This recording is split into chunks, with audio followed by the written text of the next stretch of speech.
One of the key themes of the World Economic Forum in Davos is the entire issue of ensuring that sustainable development is looked at from all perspectives, certainly the perspective of gender, very, very important indeed. Also engendering health research is an area which is of interest to India. It is certainly an interest to my very special guest, Smriti Irani, the Minister. Thanks, ma'am, very much for being with us. You speak about empowerment at so many levels. When it comes to health, ultimately health is about empowerment.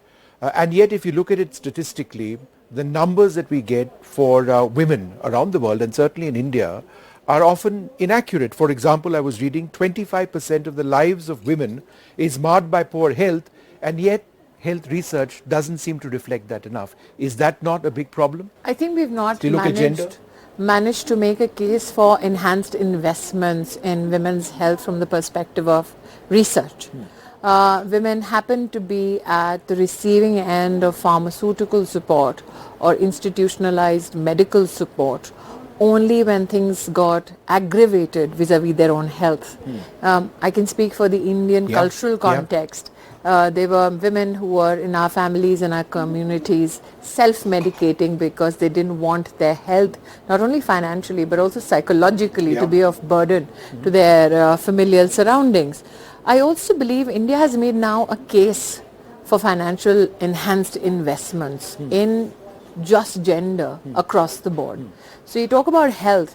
We have now the world's largest healthcare program under Ayushman Bharat, 440 million Indians plus who are a part of this service, which services over 1900 diseases including cancer, cardiological challenges across 27,000 hospitals in the country. For the world, it has taken quite a while to accept that 440 million needs can be serviced from the treasury without a single rupee coming from the private sector. So we have made a case for good governance, but also phygital governance. Right. So we have brick and mortar infrastructure on medical issues, be it your Janaushadhi Kendras, 10,000 of them across the country, where your pharmaceutical needs can be met at 90% less of the cost as in the open market. What is fascinating is it's not serving only the poorest of the poor, but also the middle class and the lower middle class. So you're making affordable healthcare a reality for the middle class as well. Then you have this whole segment of 1 lakh health and wellness centers which are dedicated to preventive care, which is the world's largest ecosystem on preventive care. If you look at just the Ayushman Bharat encouraged hospital admissions, we have hit a figure of 62 million hospital admissions. Wow. If you look at it from a gender perspective, one of the greatest challenges from a female health perspective was that issues like cancer of the breast and the cervix were never discussed openly. For us, it was no less of a revolution when the Prime Minister spoke about the 1 rupee sanitary pad from the ramparts of the Red Fort, because he made gender and health needs and menstrual hygiene mainstreamed part of conversations. It's never happened, let alone in India, but in any democracy of the world, that the head of government speaks about access to menstrual hygiene products. That being said, the cost of such products are being offset many a times because of the benevolence of the government, because of the support more so of the taxpayer. Yes. If you look at now, where are the new investments needed? Data sets now are available without breaching privacy of any individual in our country, which can help inform which are the demographic and geographic locations. There is no gender disaggregated data, particularly when it comes to health. I think we are moving in that direction. And why am I saying this? For 2 reasons. Not only from the perspective of women, but also children. So we have now in the world the largest numbers of women who have tested themselves and gotten themselves treated for cancer of the breast and cervix. 200 million women. The largest number in the world. Have gotten themselves tested courtesy Government of India. Apart from that, we in the Ministry of Women and Child Education Development have the largest nutrition program in the world, which is the Prime Minister's flagship scheme called Poshan. We have digitally leveraged facilities, 1.4 million Anganwadis, 2.2 million Anganwadi female workers, and 100 million beneficiaries. Right. 75 million children under the age of 6 and 25 million pregnant and lactating women. Every day data is uploaded with regards to the services that are delivered, with regards to their health challenges. That data then at the back end is shared and is available to the Ministry of Health. Once the child is out of the Anganwadi service system and then progressively It goes to another department. We are already tied up at the back you with are the tracking Department of Education. the well-being of a child, child from 0 to 6 in my department and 6 onwards in health and in education. So you can Additionally, we can and we have. Additionally, you have pregnant and lactating women who have received fiscal cash benefits into their bank accounts directly under the Pradhan Mantri Matru Vandana Yojana, where if there's a loss of wages because a woman has to get vaccinated during her pregnancy or get a checkup done by her doctor, we can compensate for it. We give 6,000 rupees courtesy the Prime Minister's flagship program. 3 crore, 30 million women have benefited from it, but in the last budget, a new introduction was celebrated where the Prime Minister said if the second child is a girl child, get the additional money. No, so this is so interesting. These are all data sets that have helped us understand two things, Vishnu. One, the number of institutional deliveries that have gone up.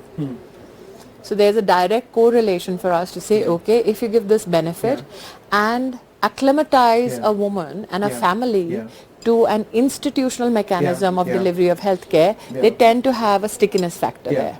So that has gone up, maternal mortality rate has come down, and child mortality rates have come down. So when you're talking about financial assistance in specific cases, for example, in the case of women requiring health checks of particular types of ailments, this is absolutely targeted. Yes. So therefore it's not a dole. It isn't. It's not a political dole saying we will do this for women. No, there are consequential effects Right. to that intervention. Apart from it, there is departmental collaboration across ministries. For instance, the nutrition program, though it is housed in the Ministry of Women and Child Development, we work with 18 ministries across the board, which includes water, sanitation, it includes agriculture, it includes even sports. Because we want our children to not only be fed, but also exercise and inculcate that behavior at a very early stage. So when you shared all this data with people over here, I think they were flabbergasted with the magnitude, the scale at which we are delivering and the speed at which we are delivering. For many, it is a bit difficult to comprehend, because what I see here is an expectation that technology is to benefit businesses so that they are enhanced profit. India has made a case not only with regards to our digital capacities as professionals and as businesses. We have uniquely made a case for scale and speed to use technology to deliver social justice. yes, And we are about to at the anvil of delivering democracy. yeah, and I think one of the key examples of that, and this is banking, right? I think that is ultimate empowerment. If women in our country who in the past have not had access to bank accounts, who need targeted support, actually get a digital bank account, and there is money over More there than which is directed to them. More than that, the unsaid often stories of the female banking correspondent who is walking up to Tell us the about those homes stories. of our rural communities. They are on an average managing cash transactions, putting them back into the formal banking sectors from people who are a part of, let's say, informal segments of our economy. Volumes, I can speak as somebody who's seen it in UP, volumes go up to 3 lakh rupees a day. So the fiscal discipline that they are helping in percolation and implementation is fantastic. And all of them are armed with a digital device which bio-authorizes the customer to ensure that the engagement is transparent and helps benefit not only the banking and financial institutions to create a credit story for each customer, but also create, I think, a convenient engagement for the customer at hand.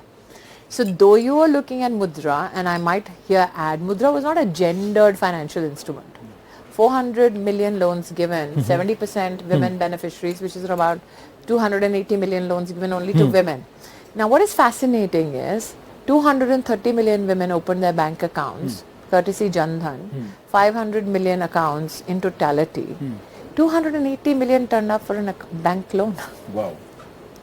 Now, this might be easy for those who are at Davos, who are But they can't get accustomed to engaging with financial institutions to get credit for their businesses in large volumes. But imagine that woman who has lived her entire life in a village or who has lived in a slum to create a business plan, go to a bank, convince a bank that her plan is functional, receive the credit, service the business need and then service the loan, paid back, and then take repeated rounds of credit to grow her business. Right. So the revolution is not only at the top where stand-up and start-up has created an ecosystem of enterprise. The revolution at the grassroots is exponential. Is it not a concern, however, that literacy is something which often is required when it comes to accessing the digital backbone that we're talking about? There are those who cannot access a smartphone, number one. Number two, there are those who cannot buy a smartphone. And that is where the bridge like... So how do we bridge that? That is where the bridge like the banking correspondent, the banking Sakhi comes and becomes relevant. Apart from that, the government has opened 4 lakh common service centers across the country, which supply digital support to neighborhoods to engage with governments digitally at the center or at the state. That facility was never available. So that answers the question. There is a person who we helps have those in our country who are unable to use. Yes, and not only backbone. financial instruments. So even if you need your Aadhaar certification done, Yes. the DigiLocker, how do you actualize it for people who are otherwise, you presume, are digitally disenfranchised? We have systems in place which are functional. Yeah. And is that something you've spoken about as well to people who ask you this question? I think that they that are India is a poor country, they are illiterate so country, etc., etc. astounded. Because you've got you figured out a system which works for those which nobody else has in the world. Who have difficulties in accessing them. That's natural in many cases. I think it helps to have a Prime Minister who's had such a political, social and cultural view of the country. Not only his stint as the head of government, as Chief Minister Gujarat or Prime Minister at the national level, but the scale of his experience across the country as maybe a pracharak or as an organizational man for the BJP gives him enough experience and helps him contextualize his administrative or governance agenda from that perspective. So, for instance, everybody hears the whole promenade is abuzz with AI. Yes. Prime Minister Modi is the first head of government who has used an AI tool called Bhashini. Yes. To deliver a speech in Hindi and have it simultaneously translated in Tamil. Yeah. No head of government or politician has done that. Think about the technology and he's done that in office. And it's all done in It's a political risk. It is. No leader wants egg on their face by using a technology or an instrument which is not being publicly ever displayed. Yeah. This is a made in India technology, made by the government and its support, and deployed by the head of government. Right. Now that story will leave many here astounded. Yeah. Let's talk a little bit about climate and gender justice. What is the link? I think that there is no segment of economy or society which is delinked from the word gender justice. I don't think justice has a gender, firstly. But I think when you look at justice from the prism of gender, there are many things that we can do to accelerate the promise of justice. If I look at from a governance or an administrative point of view, climate has never had a gender prism. Though those who are displaced and most affected because of climate challenges are women and children. So when sea levels rise and displaces communities, the most affected are women and children. When temperatures rise, the big health burden falls upon women and children. So we do not have an international framework as to how to deliver comfort or how to deliver services in such challenging circumstances. The fact that we have fulfilled our climate responsibility, not because it was financed by the global north, chose to do it. the global north, but we did it on our own strengths to fulfill our commitment, is something that Indians should rejoice in, but particularly so because at the COP we had a conversation also around gender and what is, let's say, the framework for those who are a part of rescue operations. I had an interesting story. I got an interesting story for you yesterday. Vedanta was telling me, Priya Agarwal of Vedanta, is that they've got women miners. For the first time, they've got women miners who are rescue crews and they operate underground.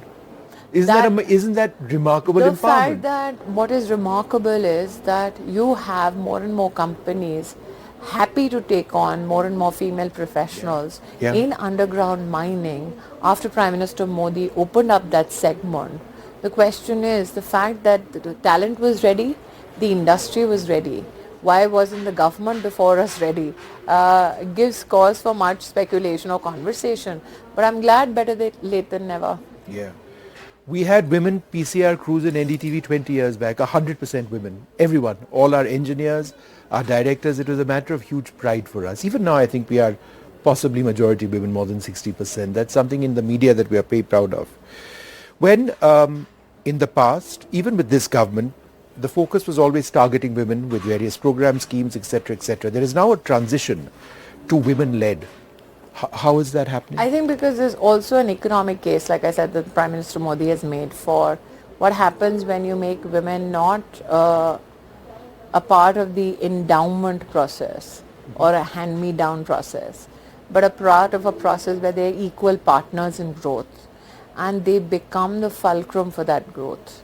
I think that tectonic shift in narrative of women's development, as though we were waiting for handouts from the world and especially a specific gender for emancipation, was a talk me down compared to when the Prime Minister of India says that women-led development becomes the agenda. We didn't limit the agenda to ourselves. We took it to G20.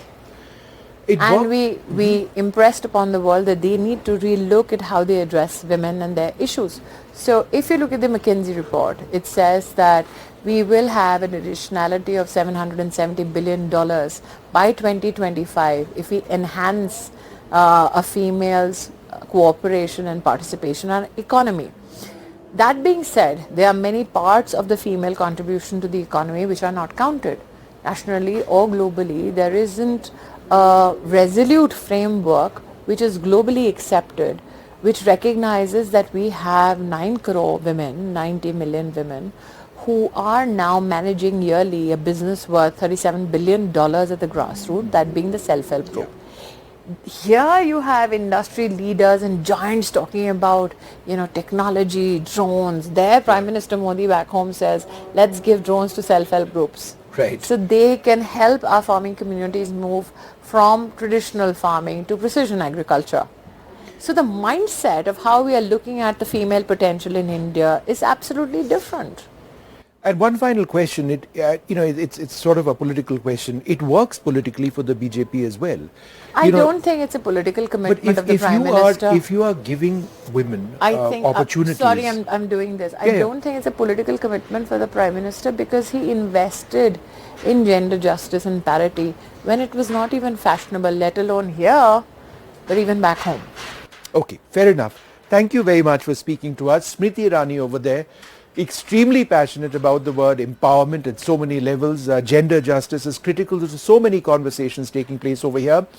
But I think the big takeaway for me is to actually see how the entire issue of gender justice can also be served through the digital backbone that we speak about in India today. It's back to the studio.